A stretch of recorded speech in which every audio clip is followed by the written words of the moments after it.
And we're back with Track Talk, this time commentating a game of 1889. Before we hop into this, I want to make two comments. The first is just a general comment about the channel and the content that we've been producing, and that's to say that I've been predominantly talking about 1830 and 1889. I do have the most familiarity with 1830 family games, so I will in the near future branch out to 1882 and 18 Chesapeake, probably less 18 Chesapeake than any of the other games, but we will do one or two. And then ultimately, I would like to branch out of 1830 family. I have several games of 1849 and 1846, as well as 1880 that I can talk about. But other than those games, I will have to kind of limit myself to talking about games where I know the rule set and have played several times to give any sort of meaningful commentary. So unfortunately, games like 1817 and 1862 are probably at least a year away or so, just allow me to develop some familiarity before we jump into those.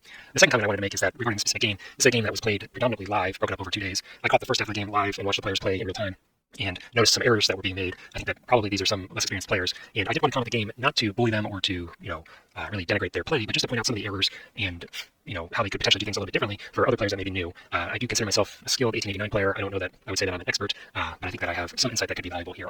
So with that said, let's hop right into it. Jib Monkey is going to start us in the auction, and we'll be bidding on the Dugo, which is one of my preferred privates. Huds will take my second preferred private. If I'm in an 1889 game, I will almost exclusively bid on one of these two privates, given the opportunity. And Crofton will take the EMA. I'm actually not sure how this is pronounced. EMA Railway. Leeson will double up on the Dugo, and Jib will round us out on the Sumitomo. So there is now an opportunity for someone to try and get a cheap private by bidding on the Mitsubishi and hoping someone else pulls a ripcord. Huds will double up on EMA, and now we see that Mitsubishi bid. So Krofna is incentivized here to hope that the other players will just give him some free privates, but he is opening up Huds and Jib for some cheap privates as well. Leeson, on the other hand, has really nothing to gain by pulling here, and will actually get like the pass. So I think that passing here is probably a little bit too passive. Even if you don't want one of these other privates, you probably are incentivized to put your name on for just $5 bid and assume that they will overbid you. Jib does pull. He's going to be getting a free private, well, not a free private, but a very cheap Sumitomo rounds. EMA will now be going up for bid, and these two players just kind of give it a once around, and then Krofna will take the EMA, and Jib will get his private, which had no competition. Dugo, oftentimes you'll see a little bit of a fight for this private, but we will see here. Looks like they just handed it away. So now the Uno Takamatsu is up, and two players have $15. So in my way of playing, and I think this is a little bit controversial, Leeson would be on the hook for this private because he has a tie for the least amount of income and he's going later in priority. So from my way of thinking, Krofna here is allowed to pass and Leeson is forced to buy it. Otherwise, the other players will pass and it will go into another round. I do know that other players playing in different groups feel a little bit differently and feel that Krofna, since it comes to him first, should be responsible for buying it.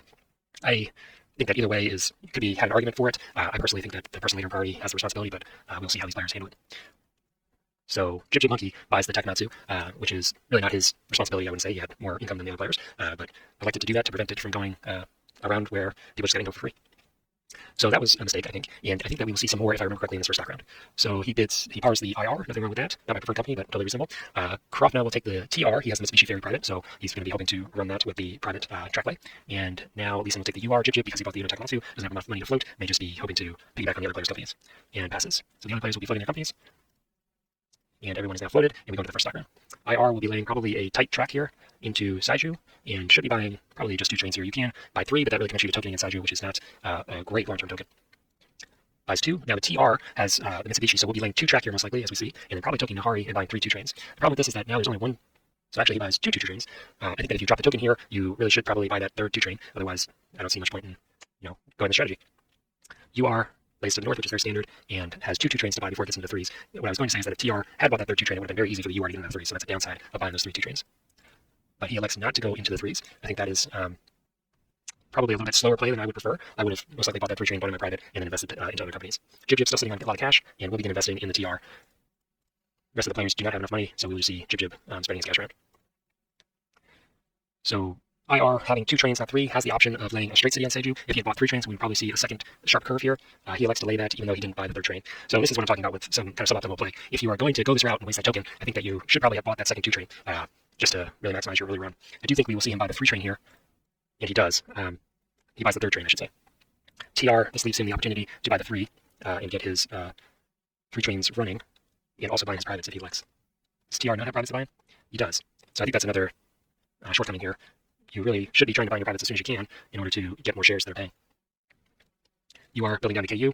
It's a little bit unusual to see that.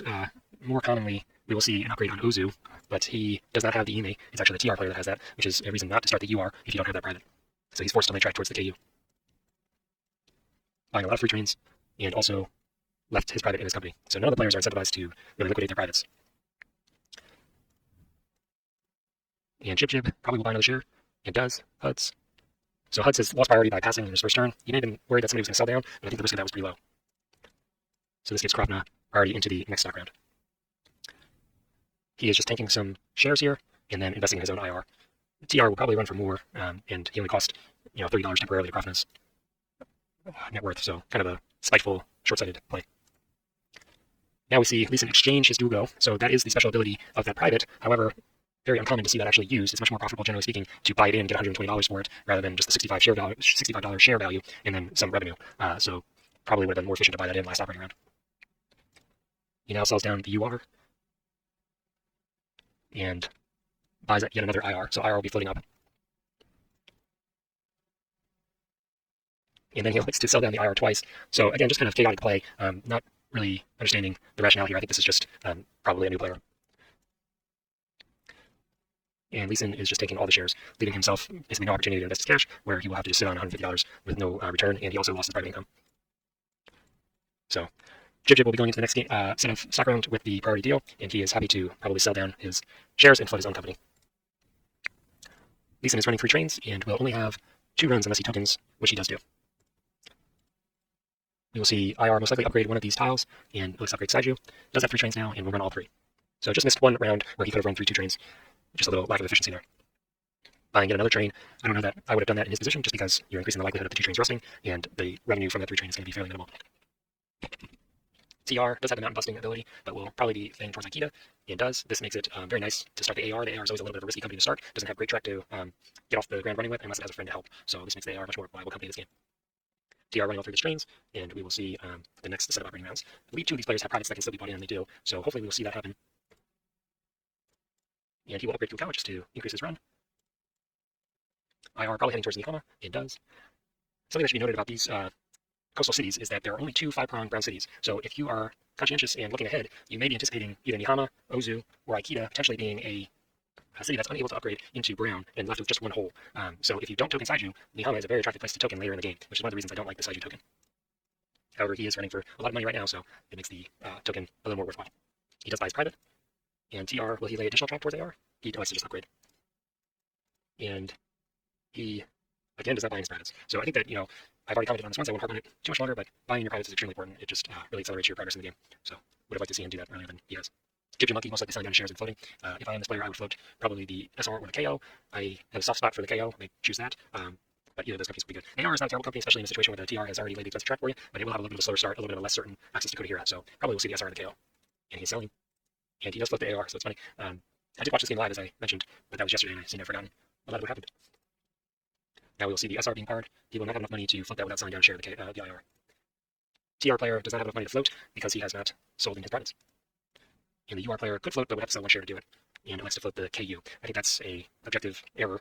Floating the KU over the KO is never the right move. The KO is an excellent company. The KU is the worst company in the game. And we'll see these players just float their companies.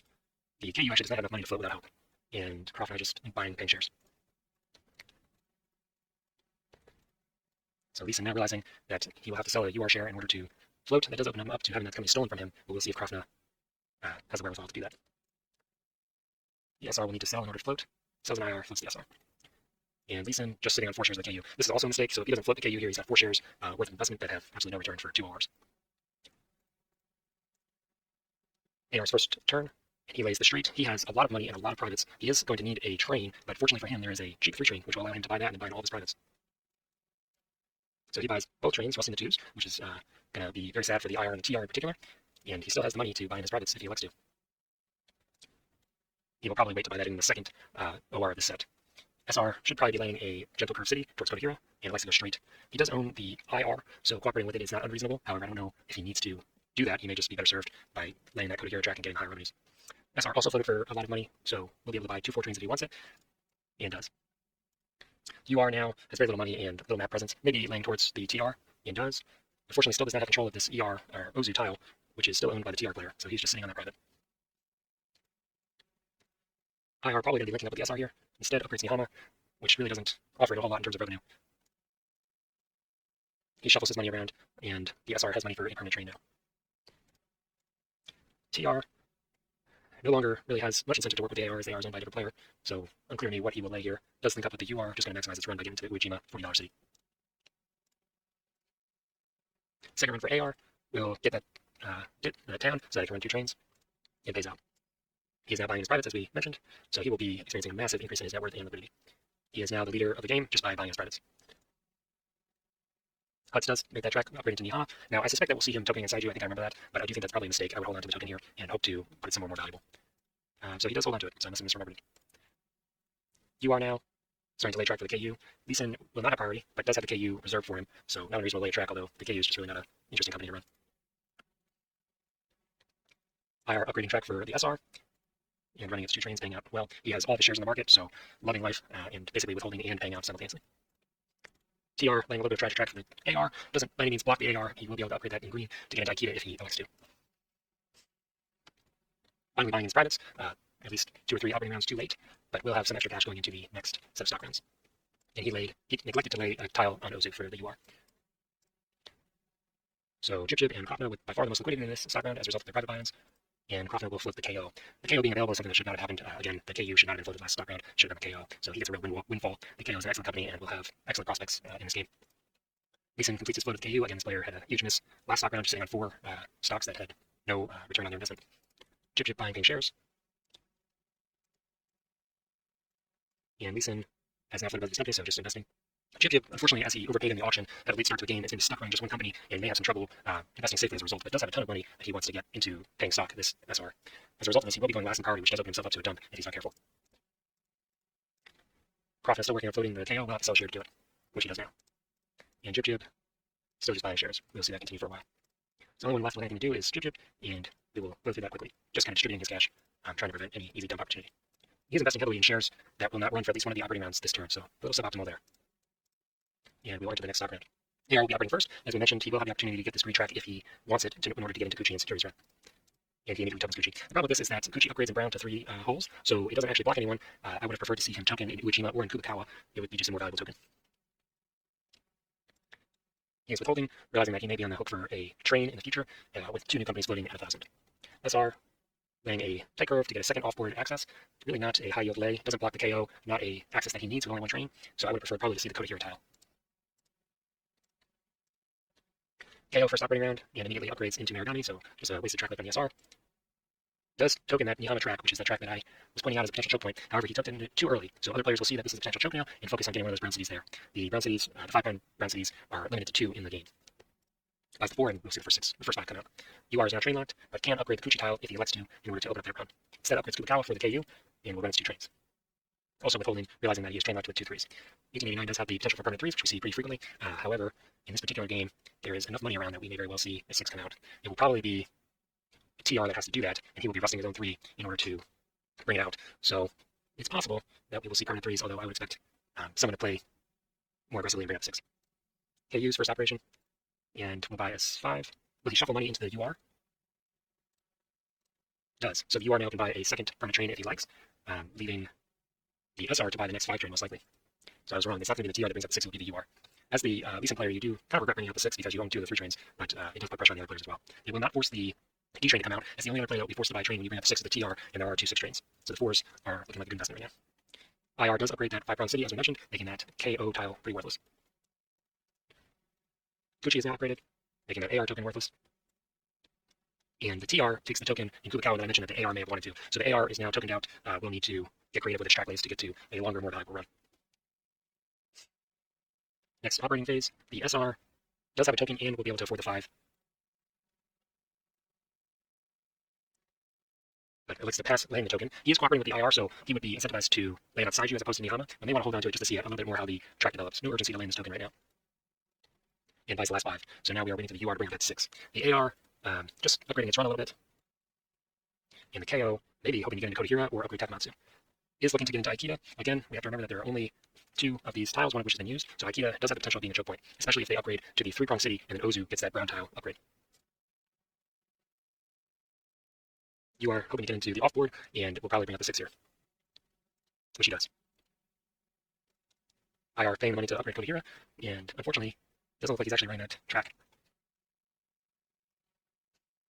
So this is the dangerous situation where Aikida is potentially a 1-hole city, and the SR still has a token, can lay here and cut the map in half if Ozu is upgraded after Aikida is green. So we won't see it just yet, but it still has potential. Going into the next stock round now. The net worth is pretty even. Hoods has a small advantage, but has 1 share less than the rest of the players. There are no companies in the yellow. I don't anticipate we will see any of the companies reaching the yellow, so they will all just be buying shares. Krofna is taking a little arbitrage from the IPO to market. And will we see Jib or Leeson repeat that? Looks like he is happy to sit on that SR share.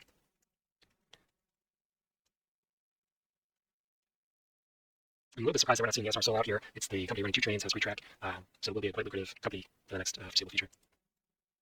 And we do see it sell out now. So Leeson sells down the company, just taking some value, ignoring the fact that it will have excellent runs. It does hurt the other players to do that, but it may not be a net gain several hours from now. And Leeson, you probably will see this player take value again, would be my guess. But he really should be just hoping for paying shares here. He's going to fall behind stock density. KO is now sold out. Cannot float up as it's against the ceiling of the stock market. And he is just taking shares further. Again, kind of not a high yield play. The other players are either certificate limit, and Leeson just sits on his cash. So not great play from this player, I wouldn't say. I think that there's nothing wrong with trashing people's stock value, but you need to make sure that you're not falling behind in share density. He's now 3 or 4 shares behind everybody else. He's already behind in net worth, and he's stuck with a KU. So I expect this player will probably end up in last place unless there's a dump tip settings, but just something to keep in mind. UR has the opportunity to upgrade Ozu and allow his KU company to get into the offboard, which I expect we will see, and then we have that Akita choke point that I've been stressing, which is exactly what we see. He unfortunately misplays here in tokens Matsuyama, which cuts his KU out, whereas he could have tokened either Nihama or Akita to cut the map in half. Even Kuchi would probably have been a better token than what we just saw. SR also with a token, we'll see where he lets to drop that. And so it's thrown away in Kodahira. That is a clear mistake. That is a worthless token. Doesn't get him any map control, doesn't block any of the other companies. Just an example of why I'm commenting this game so that other players can see what kind of errors not to make. KO upgrading Marugami, doesn't have any tokens. Does have money to upgrade Kodahira, so that token, as I mentioned before, from the SR will not block anyone. IR just upgrading some tiles for increasing its revenue and paying out. We do have to keep our eye open for a D train. The AR is quite close and is withholding, showing his indication that he is eager to bring that out. There are no more tokens on the map or on the companies, so the AR, if he were to do it, will have some reasonable D train potential. Unfortunately, this Kubikawa token is going to be painful for him, so he may try and lay 2 gentles here. There are only 2 of these gentle tracks, so he will need to make this upgrade in order to get both of them on these 2 tiles. AR, will we see the withhold for the D train here? He pays out. So Jib is falling behind here. He has one less share than the other players because he only has 1 company as opposed to their 2. Bringing out the D train would rust the trains of his 2 nearest competitors, and he's already withheld at least once to get this money. So I think that it would be worth bringing that out. But it looks like he feels differently. That is the mirror image of this track here. So it actually does not consume the track that Jib would want to bypass Kubikawa. These track tiles, I believe they're 23. Let's see. 23 and 24 are very important tiles in 1889. There's only 2 of each, and it is very easy to set up choke points around Kubikawa or on this tile here to block the AR from getting into Takamatsu by controlling those tiles.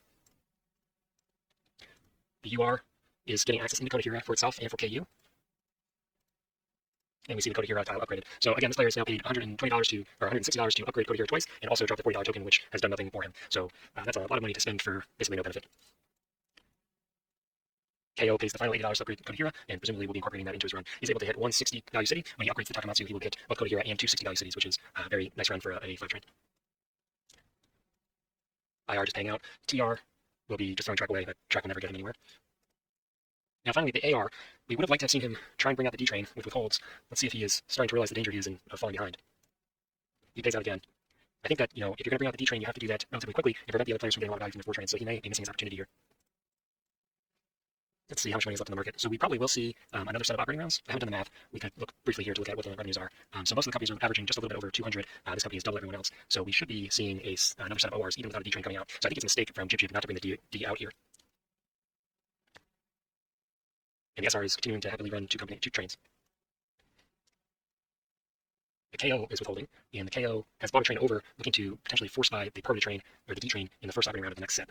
So he is noticing that he is not going to win the game with the current game state and is looking to change it up. He will have to pay quite heavily out of pocket for this, and it will probably end any chance that Jib has of gaining the lead. So HUD will also have to pay for a D train, but unfortunately, he will have pretty good runs with that. All these D trains should run pretty well. And Leeson, even though he's not going to hook for a D train, will potentially still lose because he's so many shares behind the other players.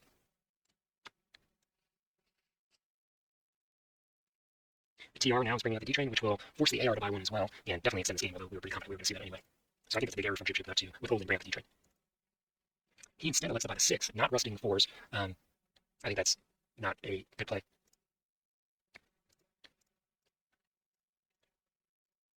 We are entering what will probably be the last set of stock rounds, and most of the players are certain that we may see some minor arrangements here, but it doesn't look like anybody's set for a dump. So just some minor adjustments in the valuable shares. Leeson buying the AR rather than the SR is kind of incomprehensible. It does not look like we will be seeing a D train in this game. And the SR is running 2 trains, twice the value of the other companies. Jib sells another IR is happy to snap up that SR. The other players are kind of realizing the name of the game is to optimize your portfolio because the game will be ending at the end of this operating round in all likelihood.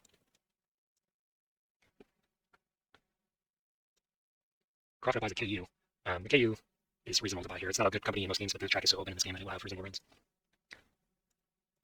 And Jib just making small arrangements. Leeson continuing to buy paying shares. And it looks like the rest of the players are satisfied with their portfolio and ready to pass into the operating round. Leeson still just taking value for very minimal gain. Not entirely sure what this player is doing. There aren't really very many lucrative shares to be buying, but just hoping to hurt other players' net worth. He's so far behind HUDs that unless this game state changes radically, he will certainly be losing. So again, this player takes other people's shares and then sits outside the cash, not at start limit. So if you're a newer player, just make sure to pay attention, make sure you're optimizing your investments so that you can continue to experience a lot of growth and be in contention for the entire game. Entering what I predict to be the last set of ORs here, unless we see some radical train shuffling and emergency buying of Ds, it will be very hard to extend the life of this game. You are just kind of throwing away tokens or track. SR continuing to run 2 trains, has pretty optimal routes. A little bit surprised that we haven't seen Takamatsu upgraded. It would be possible for him to hit 260 value cities and get a little more efficiency. KO, again, no one is interested in upgrading Takamatsu. Kind of baffling.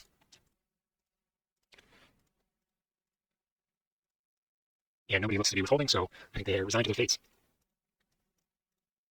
And the bank is broken. So even though the TR is shuffling trains in an effort to bring out a D train potentially, the game is already over. So HUD should be winning this game. We will just briefly click through to make sure that there's nothing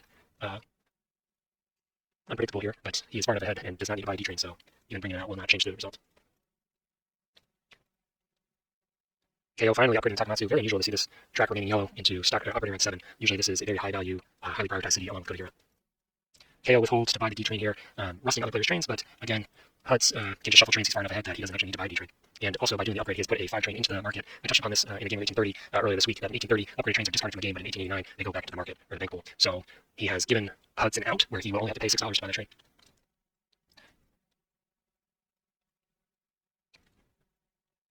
And we are entering the last operating rounds here, just confirming that HUDs continues to dominate the net worth, and he is up by over $700. He is running for a little bit more than Chip Monkey, who is his next closest competitor. So HUDs will take this game unless he makes a monumental error and out-of-pockets a D, which I think the game will not even allow him to do. I think he will be forced to out-of-pocket the 5 or just shuffle trains. SR no longer running 2 trains, is the D train finally came out, and we'll see how he handles this first forced purchase. And he does buy the 5, it only costs him $6. Jib, I forgot, also is on the hook for a D train, so really he was never a threat to HUDs anyway. He has no option other than to buy the D train. And the remaining companies will run their routes, and this game will end in a victory for HUDs. So again, I just want to clarify that I did not pick this game to pick on the players or bully them. I just wanted to point out some, very low-level errors that are being made, and by improving upon these small points, you can dramatically improve your win rate. I think that 1889 is an excellent game, and look forward to more commentary in the future. Thank you for listening.